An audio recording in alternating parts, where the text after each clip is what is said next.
masamang imahe o reputasyon ng Senado, paano may babalik at paano nasira? Pag-usapan natin ito.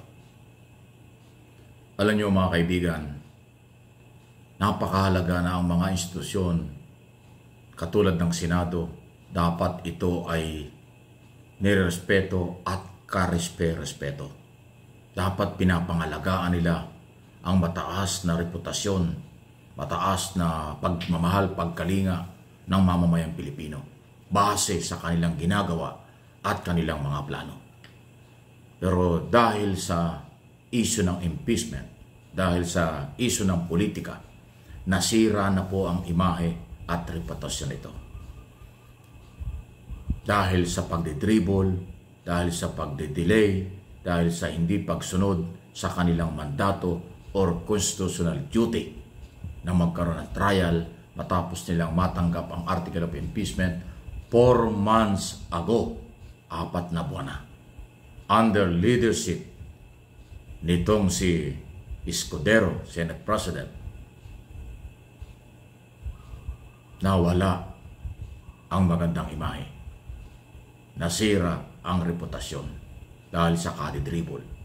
Lalo na ngayon na civil society, marginalized sector, non-government organization, mga professional na mga kilala at eksperto sa batas, mga college of law, faculty ng mga kilalang universidad sa Pilipinas, nagsasalita na at nananawagan na constitutional duty ninyong mga senador, gawin na ninyo kaagad-agad. Kaya sa ngayon po, hindi sila kumikilos at nasunod pa rin ang kanilang kagustuhan, kaya po nasira na ang reputasyon. Paano mababalik ito? Hindi rin natin alam. Kasi hindi mamamayan ang dapat magbalik ng reputasyon ng Senado o nasirang imahe.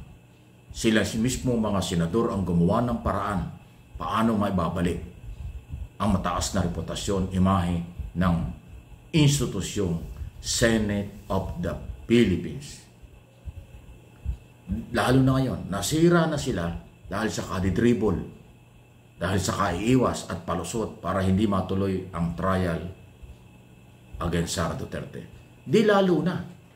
Ayaw kong pangunahan. Kaya sinasabi ko na, lalo na kung, malaking kung hindi titingin ang mga senador judges kapag natuloy ang trial sa ebidensya at testigo. Kasi malinaw na mangyayari yun. Kasi may mga senador na wala pang trial, gustong gumawa ng resolution para huwag nang magkaroon ng trial. O ang ibig sabihin nito, ngayon pa lang acquittal lang sa kanila. Pag nagkaroon ng botohan after ng trial, sila ay pro-Sara. Lalong masisira ang imahe. Lalong masisira ang reputasyon. So napakahirap at hindi ganun kadali under Senador Escudero na maibalik ang mataas na reputasyon ng Senado. Ngayon, nasira na. Pag-acquittal pa, lalo na. Iyon ang mabigat. Iyon ang mabigat.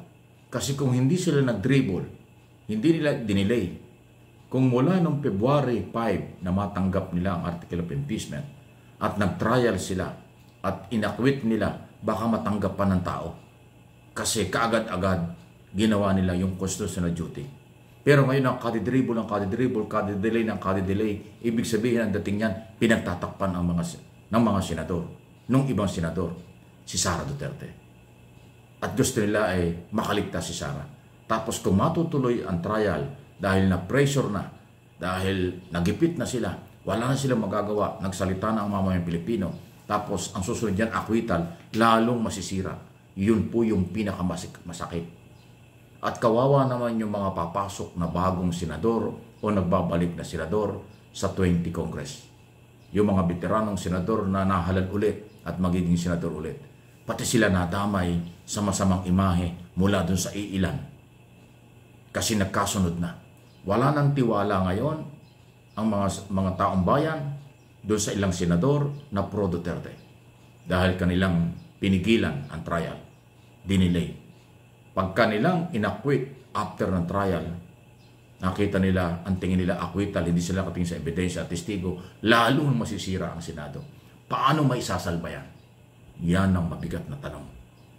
Again, hindi mamamayan ang magsasalba sa Senado. Ang magsasalba sa Senado ay ang kasalukuyang senador at yung susunod na mga senador o yung mga senador na papasok sa 20 Congress.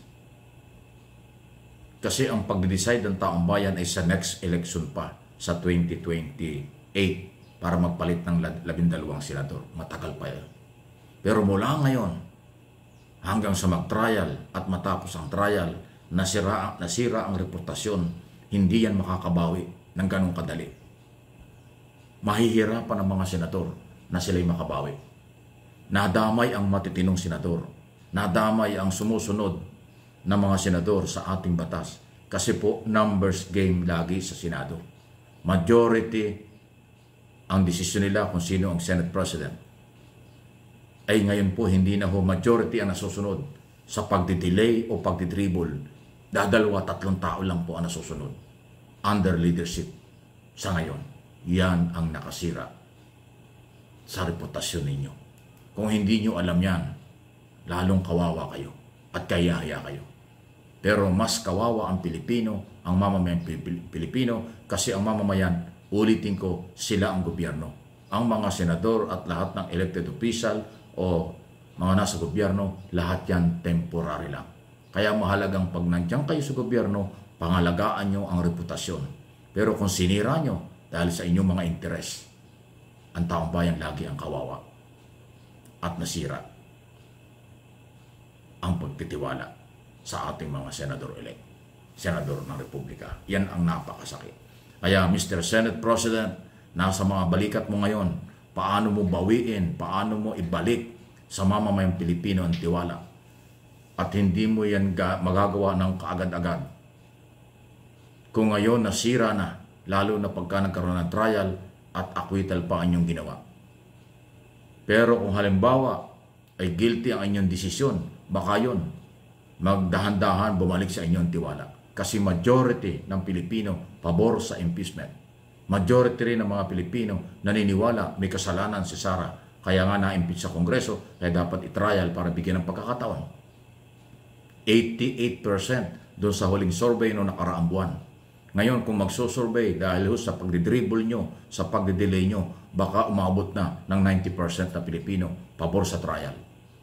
At yung trial na yan, pag binigyan nyo ng acquittal si Sara, lalo magagalit ang ibang sektor ng lipunan, kaya hindi pa rin kayo makakabawi. Sa tingin ko at aking opinyon, uulitin ko, sa tingin ko at opinyon ko bilang traditional media at political blogger, kung guilty ang magiging desisyon ng Senado against Sara Duterte, ma-impeach si Sara after trial, baka dahan-dahang makarecover kayo, baka dahan-dahang makabawi ang nasirang reputasyon.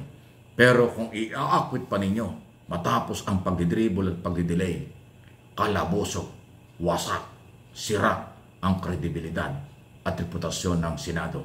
Yan ay aking sariling opinion. Please like and share, subscribe and follow sa aking mga channel. Doon sa kabila, Mike Abby Opinion. Ito naman yung MA Pinoy TV.